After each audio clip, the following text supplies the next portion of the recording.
Il y a des églises qui enseignent qu'une femme chrétienne ne peut pas porter un pantalon. Et il y a des chrétiens qui sont troublés à ce sujet. Deutéronome 22, verset 5. Une femme ne portera point un habillement d'homme et un homme ne mettra point des vêtements de femme. Car quiconque fait ces choses est en abomination à l'Éternel, ton Dieu. Amen. Ma question, parce que moi j'aime répondre aux questions par des questions. Est-ce que le pantalon, à la base, est un habit d'homme ou est-ce qu'il n'y a que des pantalons d'hommes? Et encore, est-ce que lorsque Moïse parlait dans Deutéronome 22, verset 6, les gens portaient des pantalons? Non, les femmes portaient des robes et les hommes portaient quoi? Des robes. Amen. Hein? Alors, quand quelqu'un te donne un verset, tu dois le ramener dans son contexte. Moïse ne voyait pas un pantalon, il voyait une robe. Donc, Moïse disait qu'une femme ne peut pas porter une robe d'homme et un homme ne peut pas porter une robe de femme. Parce qu'il y avait des robes des hommes et les robes des femmes. Comme aujourd'hui, il y a des pantalons des hommes et des pantalons des femmes. C'est tout.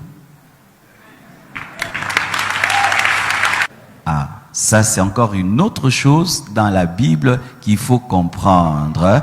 Il y a aussi la place de la culture juive dans la Bible. Voici maintenant. En ce temps-ci, dans notre culture, la robe, particularité la femme, le pantalon, particularité l'homme, mais il y a aussi des endroits où les hommes portent des robes. Au Sénégal, en Côte d'Ivoire, au Nigeria.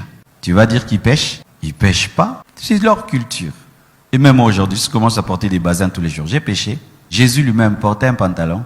Alors Jésus a porté un habit de femme. Il y a des pantalons d'hommes et des pantalons de femmes. Il y a des choses que tu enseignes ici bien. Quand tu vas arriver dans un endroit, tu changes. Tu te rends compte que tu prêchais ta culture, tu ne prêchais pas la Bible. Dieu lui-même, il porte des pantalons, des robes. Ésaïe 6, verset 1. La Bible dit quoi? L'année de la mort du roi Osias, je vis le Seigneur assis sur un trône très élevé, et les pans de son pantalon remplissaient les temples. C'était le pan de quoi?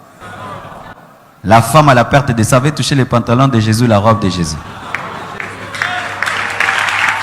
Dans l'habillement, il y a des habits qu'on appelle des habits neutres. Ce n'est ni homme ni femme, comme les robes, comme les pantalons, comme même les chemises, vrai ou faux? Alors, que veut dire ce verset? Ce verset-là, d'abord, parle du travestisme.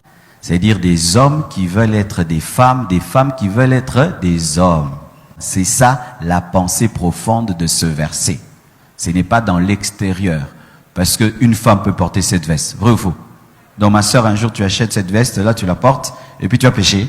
Travestisme. Là, ça touche Dieu. Pourquoi? Parce que Dieu, dans son essence, dans ton essence, qui t'a créé homme, et toi maintenant tu veux devenir femme, et toi Dieu t'a créé femme, tu veux devenir homme, c'est ça le problème. De deux, c'est aussi lorsque le fait de porter un habit qui est dédié à un sexe précis devient un sujet de scandale.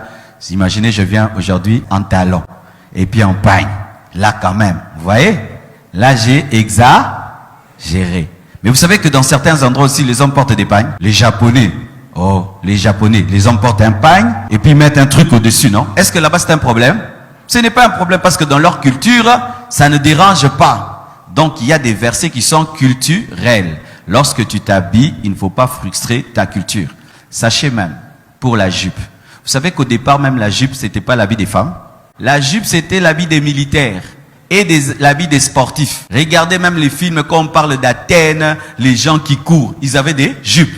C'était ça leur culotte. Les militaires romains portaient des jupes. Jusqu'aujourd'hui en Écosse, il y a quoi? La jupe est écossaise. Qui est portée par qui? Des hommes.